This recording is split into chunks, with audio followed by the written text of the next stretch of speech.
khara kanaan furmaata dhabe ilmooti ya akkan itti baafadhu anaatu beeka akkan itti baafadhu biiftu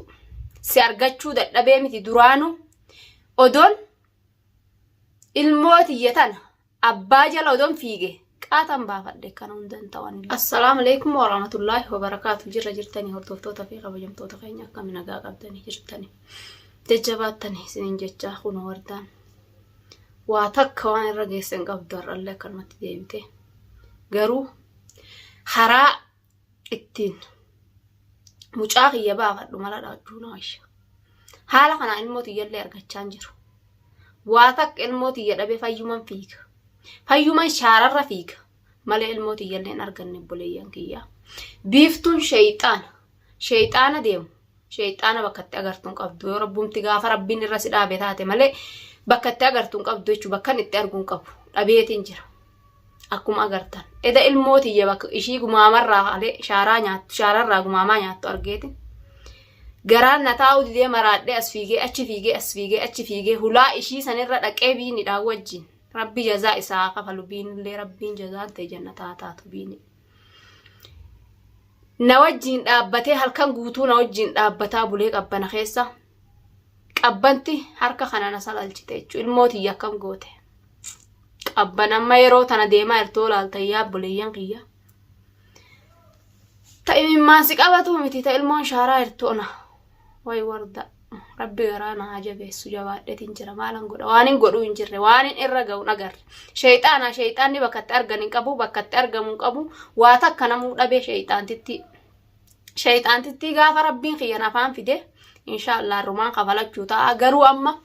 furmaatan dhabe obboleeyyan kiyyame isinilleen akka harrin an deemu kun kara kanaan deeme humaa dhabe eegaa obboleeyyan kiyya waa takka furmaata dhabeetiin jira garuu isin du'aayinaa godha ani immoo kara kanaan furmaata dhabe ilmooti akkan itti baafadhu anaatu beeka akkan itti baafadhu biiftu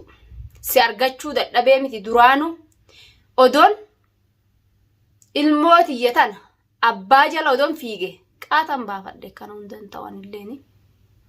aara jala goreetin abballee dhiise ilmoollee na jalaa fuudhamte ilmoo tanallee dhabe garuu inni odoo of beeke abbaan ilmoorraa nafu odon isa jala fiigee isa qabadhee baafadhe isa jala odon hanga ilmoo barbaada fiigu kana isa jala fiige isa qabee isa wal'aane qaata ilmoon tiyyatunillee baatee biiftullee wanni biraatti dhufte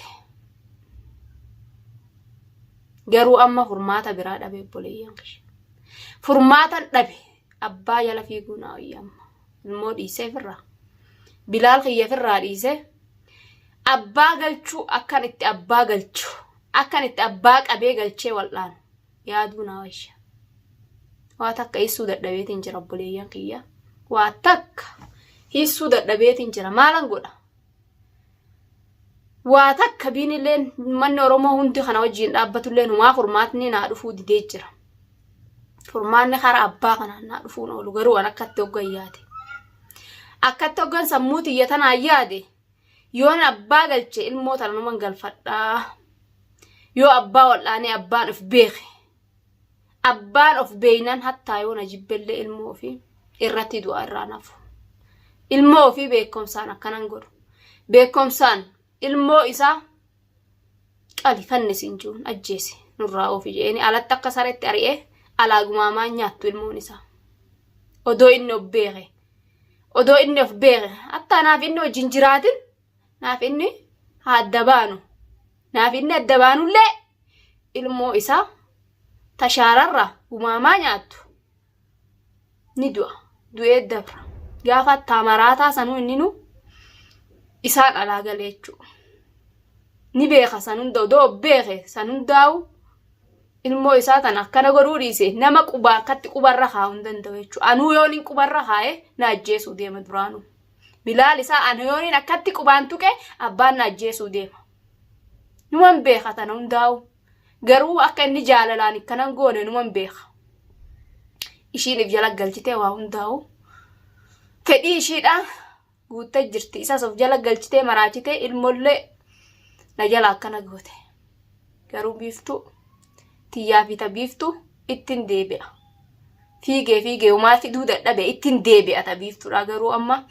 abbaa jala fiiguu naa wayyaa yaa uummata qisha yaa Oromoo du'aa inaa godha rabbiin abbuma kana manatti naa galchu maraataa kan hidhee manatti yoo naa galche namni nama wajjin nama barbaaddadhee biinii faa wajjin ga namallee ifitti barbaanne abbaa kana qabee manatti galcheetin wal'aana mee isa wal'aanee yoo isa fayyise ilmoon tiyyatuun akka naa galtee roorroon inni ta'etuun guutuun irraa naa kafalamtu abdiin qaba garuu yoon isa dhiisen waan inni natti dhufaa malee roorroon anumatti heddummaatu malee anumatti guddatu malee waa takka wanni nan hiisu hin jiru argeetin jira an dhalaa waan taateef waa takka fiduu hin danda'u humaa takkas godhuu hin danda'u shayxaanas arguu hin dandeenye Oromoon guutuun barbaadu jirti warri biyya tana keessallee arguu hin dandeenye ani immoo waa takka bakka ishiin dhaabbatte hundanumaan dhaabbadhaan jaan agarre human dhaabbatumatti hin jiran jaa bakka tana hunda ishiin dhaabbatte jeetumaan dhaabbadhaa waliin qunnamne garuu rabbiin hin jarjaru anillee waa rabbiin raabdiin muru rabbiin na kafalchiisuuf ta'a akka ishiin nagoote kana daran ishii godhuun oolanis irraan kafaladha abdiin muru akkan irraa kafaladhu abdiin qaba garuu abbaa ilmoo kana galchee ilmoo tana baasuu naa wayyaa abbuleeyyan kisha maluman dhabe furmaata biraatiin dhabe ifirraan isa akkan qabu yaada jechuudha irraa ka'ee abbuleeyyan kiyya bakaa kazee sanis bitadheetumamme yoo rabbiin na qunnamsiise nama siyaammadhe akkasitti isa harka galfadha isa qabee galchee sheekatti barbaadee itti haamee wal'aanee inni yoo of beeke mee Bilaal kiyya ija inninu ganaadha ilmoo isaatii maraatee biiftuu bakka ishiin jirtutti biiftuu bakka ati jirtutti sajjeesuu ta'a inninu jirtuu teessifannisuu ta'a inninu hiikam ilmoo isaa udaan nyaachiftee bo isa fincaan obaaftee ilmoo isaa udaan nyaachifteeti garuu irraa hiikatu teessi amma irraa hiika qotuma tan teetifu galcheetiin irraa hiika akka ati ilmoo isaa goote kana daransi godha inninu nadhiisi inninu jechuudha yoo beeke Bilaal isaa tuqaan danda'u inninu tuqaa aniin haadhaa yoonin tuqe hin ayyamu inni gaafa inni maraatee namni tokkichi itti dhiyaachuu dadhabee ilmoon isaatun shaarraa isa galchite san laalee ximimmaa qabachuu dadhabee duraan efasirraa ture ilmoo tana yoon nan akkatti qubaan tuqe gaafa sannaa dhumatti anu fiifu ija isaa duratti isa argu anuu takkaa Bilaal kiyya harkarraan keenye kanaati fuutee taphatutti hin jirtu akka kubbatti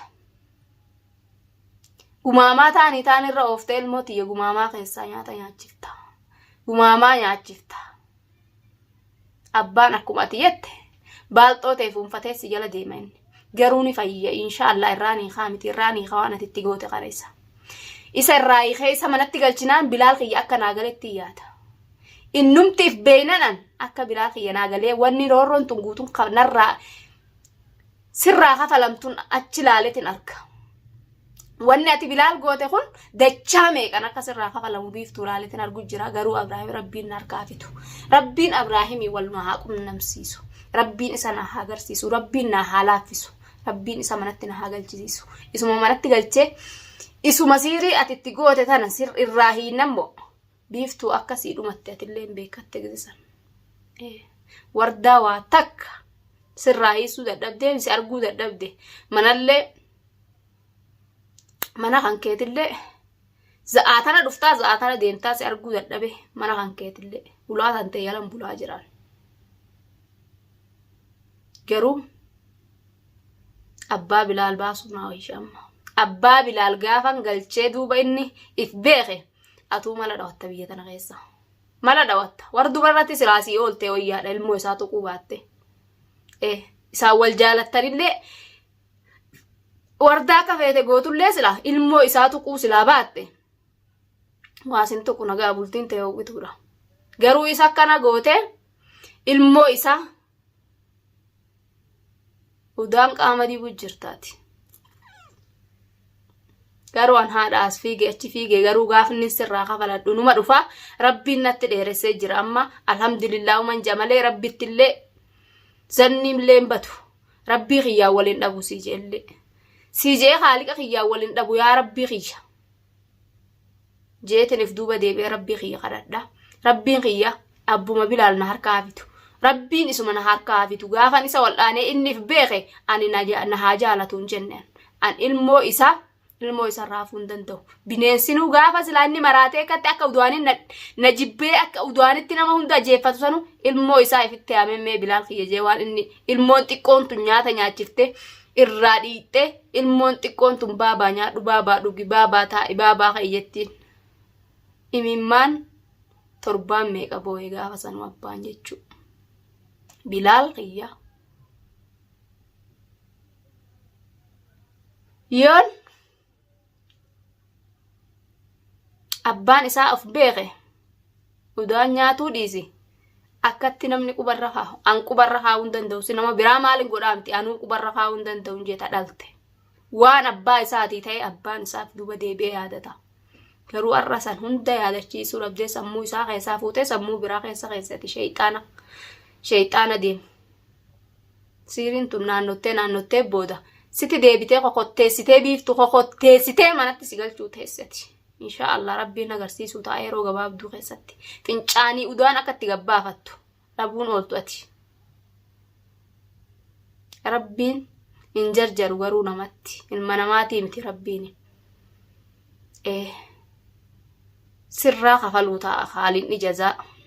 waan ati na goote tana ilmoo makhluuqa waa takkan beeyne waan ati goote tana inshallah rabbiin yeroo gabaabduu keessatti sirraa kafala yaa rabbi natti dheeressini rabbiin sirraa kafaleen agarsiisuu ta'a yoon ansi arguu dadhabillee garuu inshallah yaa rabbii khiyya rabbiin kadhadha du'aayin godhadha obboleeyyan khiyya ilmaan oromoodhaa bakkuma jirtanii isinillee du'aayinaa godha mee du'aayinaa godha rabbiin takkittuma abbaa bilaal kana manuma kanatti sitti ol haa deebisu naan ja'a mee anilleen qophaayetin bakaa kasanillee bitadhee waan namaan gaggabsan san gaggabsellee ifirra harka dudda duubatti hinee sheeka san itti yaamne if beekeetuma ilmoon tiyyatummee yoo jee ilmoo isaa ni barbaaddata ni baafata biiftuu harkallee ilmoo isaa gaafa san biiftullee wallaahi waan ishii ilmoo isaa goote kana daran ishii godhuudhaa ta'a rabbiin isuma haa mul'isu jaadu'aayi godhaa meesin rabbiin isuma harka keessatti haa deebisu jaadu'aayi naa godha ani immoo sheekatti haametin waldhaanee mee isa fayyisa dura ilmoo tiyyallee itti dhiisee mee isa fayyisa san boodan ilmoo isaa wallaahi ilmoon isaa akka lamaa guyyaa lamaa sadii oolteen bullee nan beekaan yoo inni silaa fayyaa qabaatee bilaal isaa inumaa kaudaan nyaatu kana badala bilaal isaa kana ta'u fannisee fajjeesuu isaa wayya inni garuu an obseetin sabrii godhadhee garaa kiyya hidhadhee isa barbaada obboleeyyan kiyya rabbiin isa sitti haa fiduu rabbiin isuma harka see haa naquu jaadha mee du'aayinaa godhaata bilaal kiyyaa bakka argeetiin jira mee abbaa kana jala fiigee tara takka sheenaa ilma namaa way osoon akkana godhe jechuun kiyya noolamu waan ta'eef mee isallee barbaadetiin galchee siirii san irraa hiikee ilmoon tun san boodanni galti inshallah amma bifa inniin akkana yeroon ilmoon tun illee hin galtu argeetiin jira obboleeyyan kiyya du'aayinaa godha du'aayin na bira dhaabbadhaa ilmaan oromoodhaa hundinuu wardaa rabbiin kiyya si haa gammachiisu ilmootan ta'etillee sii galchee jaa du'aayinaa godha obboleeyyan kiyyan inshallah gammachuun isin deebuuti du'aayinaa godhaan isiniin jaa assalamu alaykum wa rahmatullahi wa barakaatuh